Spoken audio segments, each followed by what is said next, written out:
Welcome back to the swamp, my friends, and welcome if you're new. Today I'm going to be sharing some creepy and downright strange encounters with cryptid creatures sent in by viewers just like you. As always, if you have a story that you would like to share in a future episode, whether it's a dastardly fight with a skinwalker, slapping up Bigfoot's mother, or something on the side, definitely be sure to send it in at swampdweller.net or the email you can find in the description down below. I would love to share your story with everyone here in the swamp. Now, be sure to hit that like button, subscribe if you're new, and get ready for these creepy and downright strange cryptid encounter horror stories that'll freak you out tonight. Was It a Skinwalker? By Ann J. Pets. This story I'm about to tell has been on my mind since it happened, and I don't think it'll ever leave my memory. I live up north in a lovely, friendly town. I was an atheist and didn't believe in any spiritual or paranormal stuff, but this incident is what changed everything. I went to stay the night at my aunt's house, who lives in a big cabin in a wooded area with my grandpa. Grandpa used to be a pretty avid former hunter. I was getting everything from my mother's car, bags, pillows, blankets, and everything else. I went into the house, dropped everything on the couch, and got some water from the fridge. Later, my mom left to return home, and my brother was left with my aunt. I felt generous and helped clean the house and sweep some wood debris. I went outside and chopped some wood for the fire and stacked it up for my grandpa. I got up and turned around to go outside to help cook, but while I got up, I saw something standing. I couldn't tell if it was looking at me or if my mind was just playing tricks on me. I decided not to overthink it and went inside. I chopped up some potatoes for dinner because my aunt was making soup. Everything was going well, and I soon remembered about my figure I may have seen a few hours later. I was starting up in the back, and then I heard what sounded like a person. They were saying, "Hey you, sir, can you help me with something real quick?" I was spooked and confused. My aunt lives in the middle of the woods. There wasn't another house for another 20-30 miles, but I thought it may have been a camper, so I answered, "Hello? Where are you?" I got no answer in return. I got a gut feeling that there was just something wrong, so I slowly backed away while staring where the voice was coming from. When I got to the door, I ran inside and locked it immediately because I couldn't take that type of chance. My aunt saw me, asked why I was inside and not outside doing what I was supposed to do. I didn't really acknowledge her or the question. I was so confused and afraid that I was frozen and kept staring outside into the pitch black darkness. I soon snapped out of it when my aunt grabbed and shook my shoulder. I glanced at her and she asked, "What's wrong? Are you all right?" I didn't say anything for a few more seconds, and when I did, I said, "Auntie, I think there's something outside." She responded with, "What?" In confusion, she looked at me like I was playing some sort of trick, but she knew I was not a man of games and tricks. I said, "I don't know. Someone or something just asked me for help, and that's all." She asked where. I pointed into the darkness, which seemed like a void. I looked over to see my aunt back away, 3 steps behind me with a blank expression. She yelled at me, "Get away from the door!" She grabbed my hand and sped walked into her room with me, grabbed my brother, and got everyone in the same room. Once everyone was in, she locked the door and closed the blinds. She grabbed her sage, quickly sprinkled it around, and burned it. Since she's shamanic, and burning sage is said to clear negative energy, I kind of felt a little more comfortable after she did this. I asked her while trembling, "What's going on? Are we going to be okay?" My aunt seemed to have ignored me, so she went to my grandpa and whispered something into his ear. After he looked terrified and stared at me, my aunt calmly walked over to me and said, "Honey, be honest with me. Did you see anyone?" I hesitated and said, "No, only a voice." She stood up and my grandpa's expression worsened. After standing there for a while, she told me faintly, so my brother wouldn't hear, "You just encountered a skinwalker, dear." I got a pulse of fear in my body. I thought my body began shaking worse. A skinwalker? That's just a myth, a legend. But this wasn't easy to agree with or believe. I just heard a man's voice in the middle of nowhere in the dark. After an hour of waiting, my aunt got her rifle, helped my grandpa up, and told us to stay close to her. We went outside and quickly got into her car. We left everything there, and all I had was my phone in my pocket, which I am using to tell this story today. We backed out of there and went through the roads and trails that took us out of there. My aunt drove like a bat out of hell. She stayed silent the whole way back to town. I was getting drowsy but couldn't stop thinking about what we had just encountered. My little brother soon dozed off and fell asleep the whole ride. My aunt and grandpa stayed in our house for a couple of weeks after that. On the 5th week, she and my grandpa left, and before I could say anything, she gave me a protective crystal and some of her sage just in case. A day after she left, we had never actually heard from her or my grandfather ever again. The Faceless Man by Gareth B. My fiance and I moved to Sweden a while ago to see our relatives.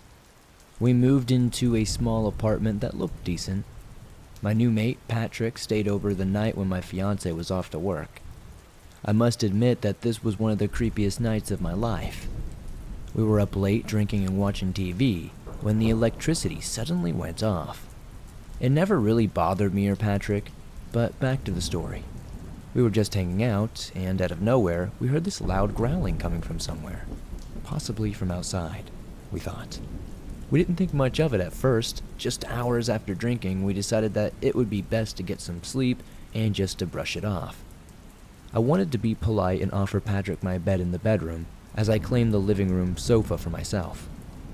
Something told me he didn't want to be alone though, but I never asked since I knew he was a cool guy and nothing seemingly bothered him. Just an hour later, I was zoning out and looking at the ceiling. Bloody hell. I was stupidly tired but couldn't fall asleep.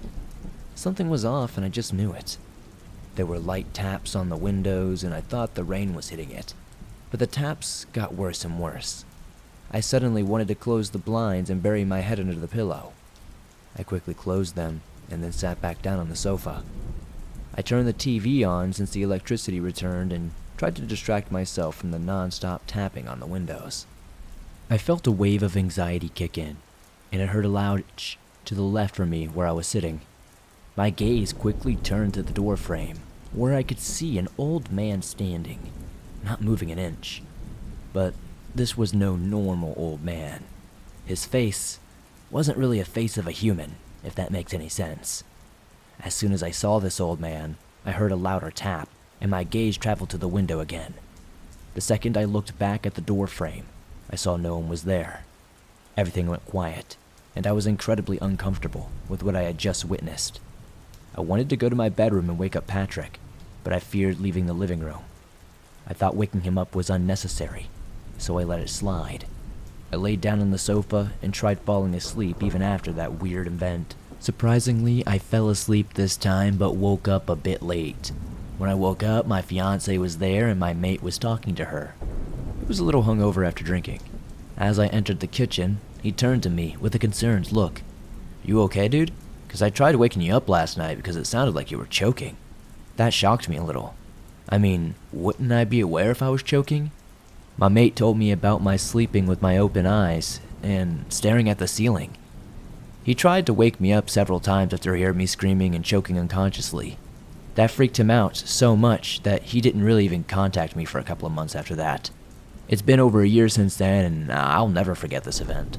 I have no way of explaining it, and I don't even know really how to begin. My family traveled a lot, only because we were a military family.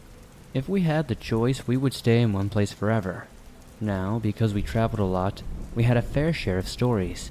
Us getting robbed, natural disasters, car crashes, but none like this one. And what makes it suspicious is that it happened to only me. It was January 14th in New York. I turned 9 in 5 weeks, so if anyone else had a birthday as a kid, you would know that I was hyped. It was already bad enough that I had anxiety and insomnia, so I would stay up nearly every night. And this night was no different. After a good dinner of spaghetti, I went straight to bed. My little brothers were already asleep and my parents were relaxing in the room watching TV. I tried to get some sleep by putting my head under the pillow. Every now and then I would peek at the clock. 9:01, 10:13, 11:20. I got up to check if my parents were still up. Sure enough, they were asleep, TV still on. I went back to my room to try to sleep more. It got cold fast. I looked outside and it was snowing lightly.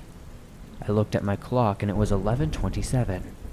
I got slightly annoyed at how I was unable to sleep. I flopped back on my bed and turned into a blanket burrito. I managed to fall asleep eventually. Then, I woke up terrified. I looked at the clock. It was off. I slowly walked to my clock to see if it was unplugged. It was still plugged in. I started to cry a bit. I then heard a noise outside. It sounded like a mix of a goat and a coyote. I looked outside. It was heavily snowing at this point. I couldn't see anything clearly, not even the houses on the other side. I then heard something fall and break downstairs. I started to have a panic attack. This happens rarely. I then instinctively took out my pocket knife my dad gave me when I was still in Cub Scouts. I quickly opened it and walked out the door. Something sounded like it was sprinting at my door with light footsteps, then slammed my door shut. It opened inwards. I ran back to my bed and held up my dog stuffed animal I named 10. I decided to man up, or little boy up, and ran to the door. I opened it and held my knife to the side. Nothing was there. I ran downstairs. Again, nothing was there. I went to the kitchen. Apparently a bunch of my mom's spice shakers broke. I forgot what specific ones, but they were expensive. Fortunately, both of my parents are heavy sleepers. I looked at the microwave. No time. It appears that all the power was off. Probably from the snowstorm if I had to guess. My little brain decided to walk outside, for whatever reason. I put on shoes, a coat, and went to the back door. Nothing. Nothing at all was out there. I heard another noise, though. It was the same noise. It sounded like it came from the woods. I then went to the fence and peeked through a little crack in between the planks. I saw a dead deer laying down. I will not go into details, but it looked like a pile of ketchup mixed with squished up tomatoes. The smell was bad. It seemed fresh. I walked back to the porch very and reasonably disturbed. I sat down on a snow-covered chair. I was slightly shivering. I heard heavy footsteps coming from the woods, but as they got closer, they sounded a bit weird, to say the least. I walked back into my house slowly as to not alert whatever it was. Then, I went upstairs. I locked the door, both locks, and then heard a gravelly deep moan coming from upstairs right as I was about to walk up them. I walked up the stairs and stood in front of the closet. It stopped as soon as I took the last step. At this point, I had enough and jerked the door open. Again, there was nothing there. Then I heard scurrying in the living room. I jumped down the stairs. This was a bad decision. I tripped and landed on my face flat. I woke up dazed but not in any pain. Yet, I looked at the living room and saw a large, tall, bulky figure. It seemed to be gray, but I did not know for sure. It had large, empty eye holes, and its mouth looked like melted cheese. I stayed on the floor. The thing did not move. It just stared at me blankly. Then its jaw gaped open slowly, about the size of our TV. It then ran off into the kitchen, and I heard the back door close. I was laying on the floor for a good while. I then got up and cleaned my nose, surprisingly not broken, but very bruised. I slowly crawled up my bed and slept there peacefully. My parents woke up to find the spices broken, blood on the floor, and a dead deer outside. I told them what happened, but no dice. I remember it clearly to this day, and they still do not believe me. Luckily, we moved to Texas, and there's no more snow for me.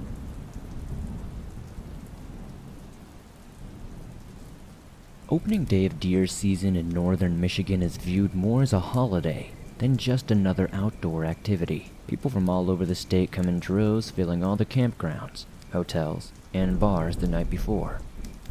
Never understood that. Mixing alcohol and deer rifles.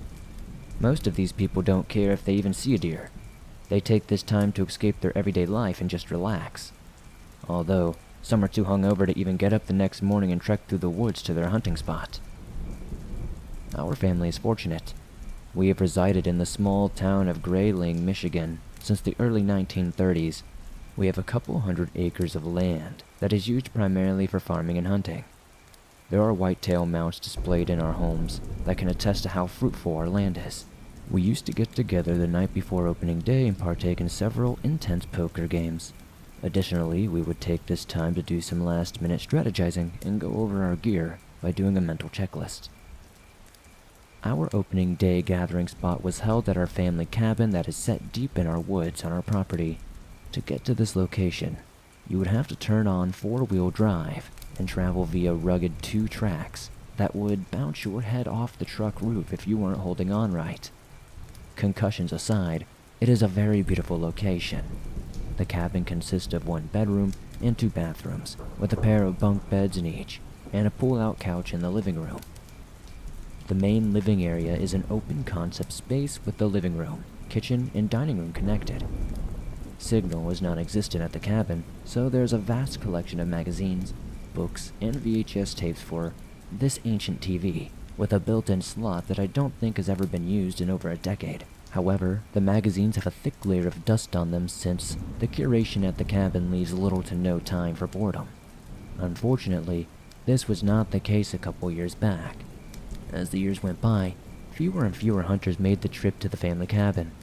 The cabin, as I wish to remember it, was once a place full of family, friends, and great memories, but is now tarnished by a sickening nightmare. The weather that night was frigidly cold, and upon my arrival at the cabin I immediately started a fire in the wood stove. This would prove to do very little to take the edge off. Snow fell around the cabin, creating a thick layer of fluff that muffled any sound, creating an eerie quietness. I remember standing over the fire, cooking a can of soup that sat upon the stove. Next to it, a pot of water was boiling to make up a cup of hot chocolate. I knew I was going to be here for only 1 night, but I remember feeling especially lonely. This was because for the first time in camp history, only 1 person was staying in the cabin that November night. My family all had something else going on. My dad had started a new job that had him working the next morning. Although he did not mind, because it was a great step up from his previous job, my uncle and cousins were going to hunt at another location that was over an hour away, which meant they would have to get up around 3 a.m. just to make the drive to their hunting blind. I didn't blame them for wanting to sleep a little bit longer.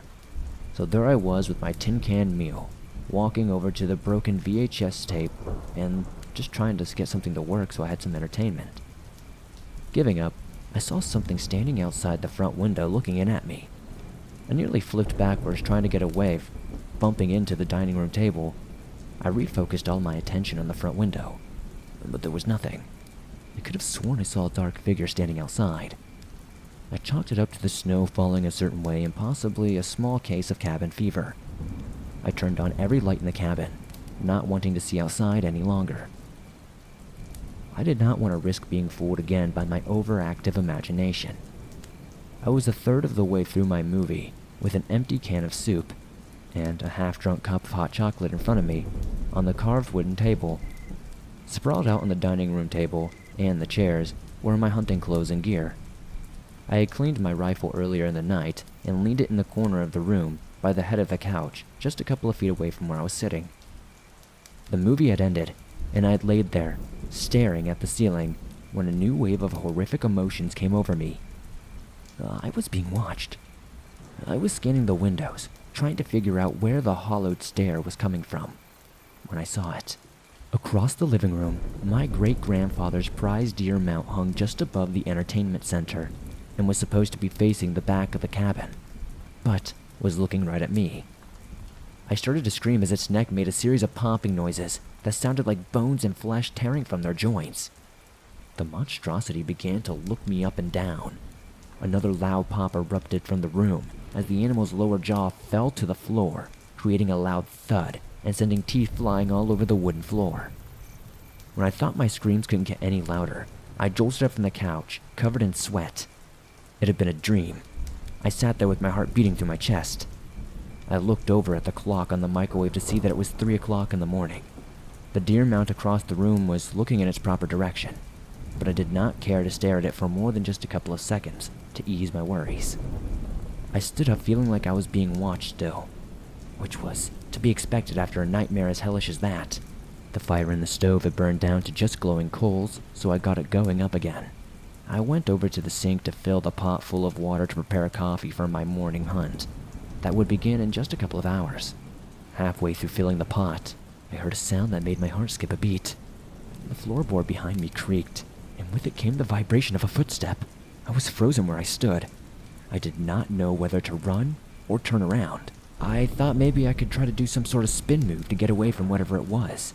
I worked up the courage to slowly turn around, but there was nothing there. At this point, I was thoroughly spooked. No, in fact, I was straight up terrified. Between the figure outside that I had tried to convince myself was not real, the horrifying nightmare, and now the sensation of someone standing right behind me, I knew I wanted to leave.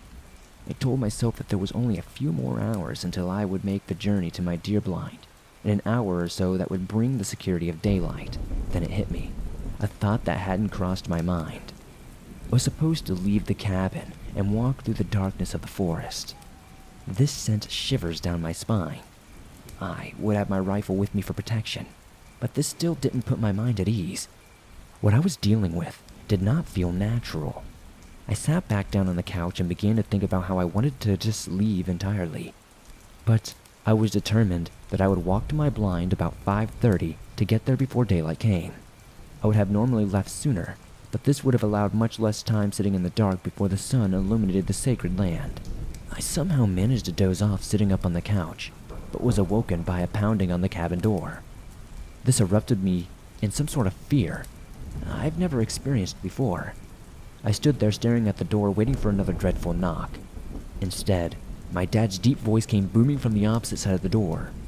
He sounded concerned, so I rushed to the door to see what had brought him all the way out here. I went to open the door but stopped. This made no sense. The door was unlocked. My dad might have given a courtesy knock, but then he would have let himself in.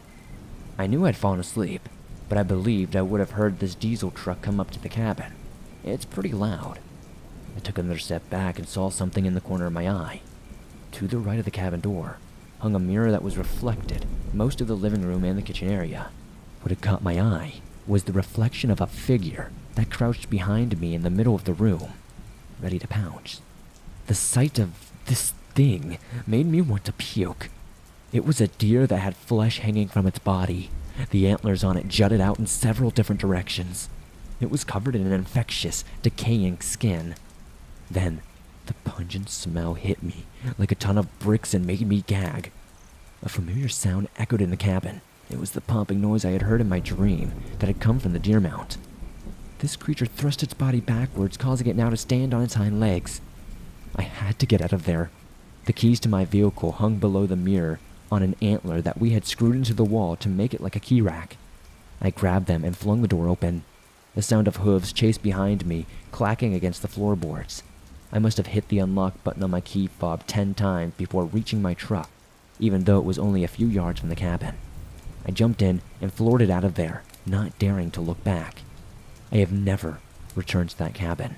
The land on that cabin, it's pending sale right now, and a couple of guys from downstate are trying to buy it. I hope it doesn't go through. The only advice I have for you is if you come across an abandoned cabin in north central Michigan, do not approach it. In fact, get out of those woods as fast as possible.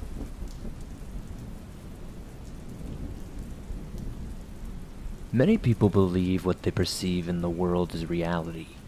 Everything they see, touch, smell, and hear is real, and will always be real. This always goes for things that they don't believe in. We live in a world where they no longer fear the monsters in the dark, believing we have discovered all the apex predators of the world, such as the sharks, the orcas, the bears, the wolves, and large cats, and we believe we are on the top of the food chain.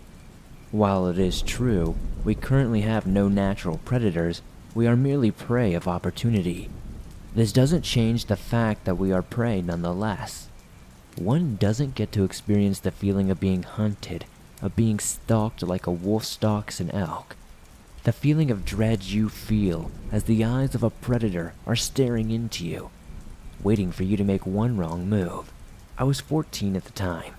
I had short black hair and braces that made me look like the biggest dork you have ever met in your life. Funny enough, I was. While I played lacrosse and was semi-athletic, what I lacked in coordination and speed I made up for with a deceiving amount of brute strength, an amount that didn't make sense for my small stature. I was in Phoenix, Arizona for my annual summer trip to visit my grandparents on my father's side of the family. My grandparents seemed like opposites. My grandfather is a tall, semi-muscular man, standing at 6 feet 6 inches in height and weighing easily over 190 pounds, who never seemed to take anything seriously and loved to crack joke and tease others.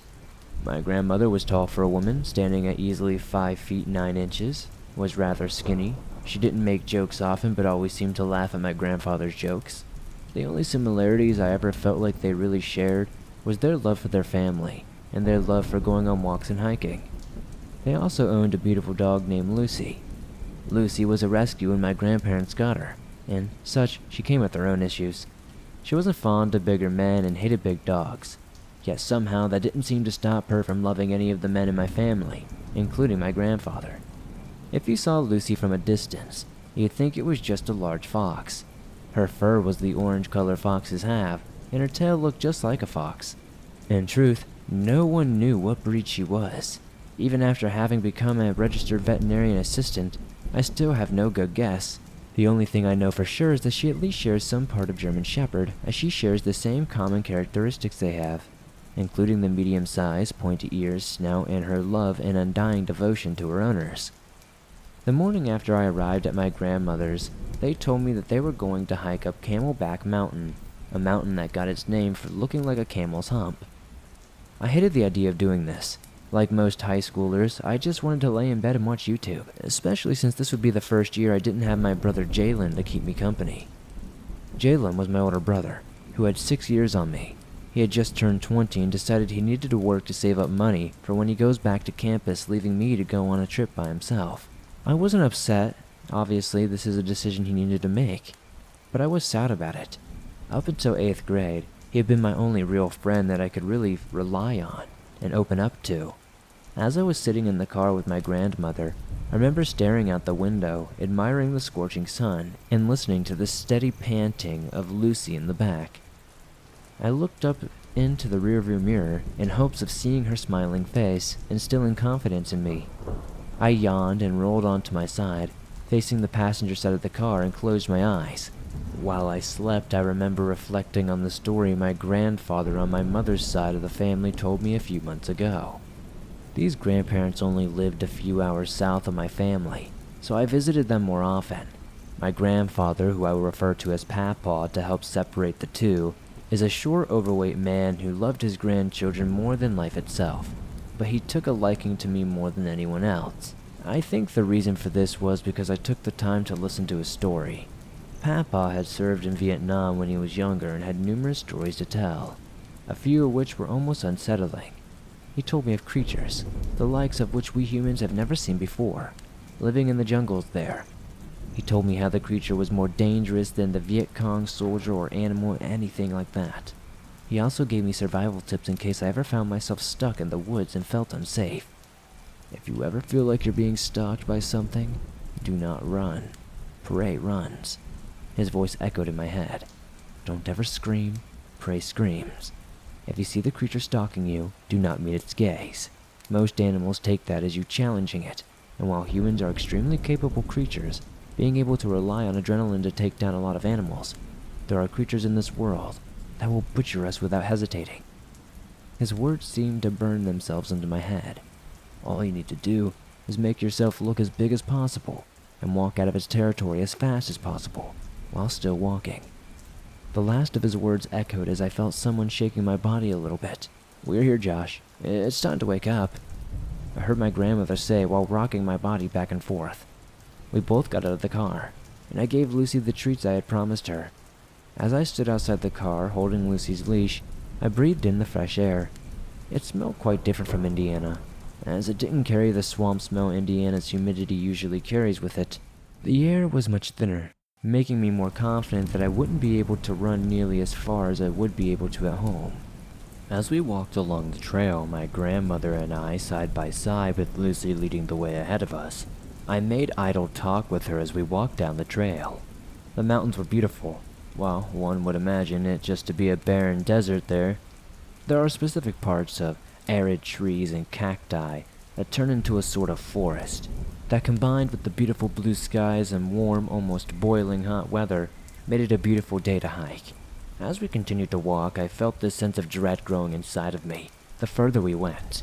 I looked down to Lucy, whose ears were now up and alert. Her body was low to the ground. She sensed something near us. I began to feel uneasy. The mountains of Arizona had many creatures inhabiting it, which include black bear, mountain lions, elk, deer, javelina, coyote, antelope, along with a lot more. I looked at my grandmother, who didn't seem bothered at all. This feeling of dread grew bigger and bigger, the weight of it sitting on my chest. Something was staring at me, and I could feel it piercing my soul. I recalled my papa's advice and attempted to make myself look as big as possible, which admittedly wasn't very big at all. My goal was to make myself seem like I just wasn't worth the trouble. I looked around trying to spot anything out of place when I saw it. Peering around from behind a cactus was some sort of creature, covered in black fur. I couldn't see its body because it was behind the giant cactus, but I could tell it was easily as tall as this cactus was. This thing was easily 7 feet tall. I tried to avoid its gaze, not wanting to accidentally challenge it, but it felt as though my eyes snapped to them on their own. Its eyes were black. Not black, but more like they were completely void of light, except for a small amount of yellow. Their eyes were beady and honestly soulless. The longer I looked, I noticed this giant hand reaching around the front of the cactus. Its hands was big enough to fit my head inside of it, and it had 2-inch claws at its fingertips. My head snapped away from it, and I looked ahead. "Grandma, we need to turn around and leave," I said, trying not to show fear, but wanting to get the urgency across. "Oh, but we haven't made it halfway yet," my grandmother said with a sound of sadness in her voice. I needed to come up with something to get us out of there. I looked down to Lucy, who was still walking forward, but her head wasn't looking ahead. She was looking at my right, the direction I saw the monster watching us from. "Grandma, I don't feel good. My stomach hurts and I feel nauseous. Can we please just go back? I promise we can take Lucy on a walk a little bit later," I said, trying to sound as sick as possible. "I guess that is fine," my grandmother said almost disappointingly, as she really wanted to take me to the peak this year. When we turned around, I made sure to keep myself between where I had seen the monster and my grandmother.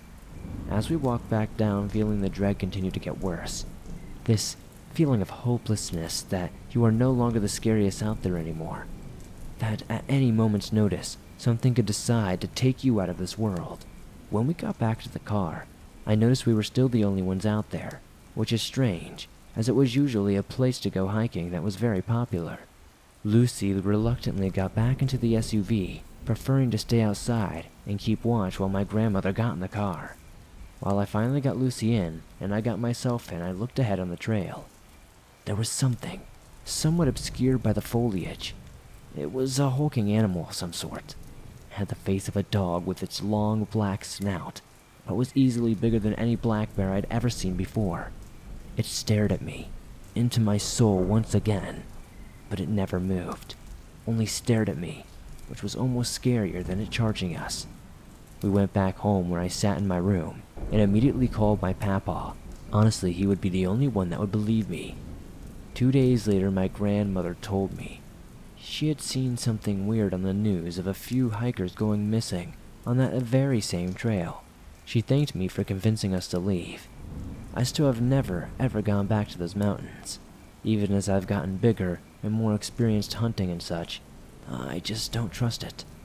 I now carry a serrated pocket knife that my papa had given me for my 15th birthday everywhere I go. I will never forget the advice he had given me.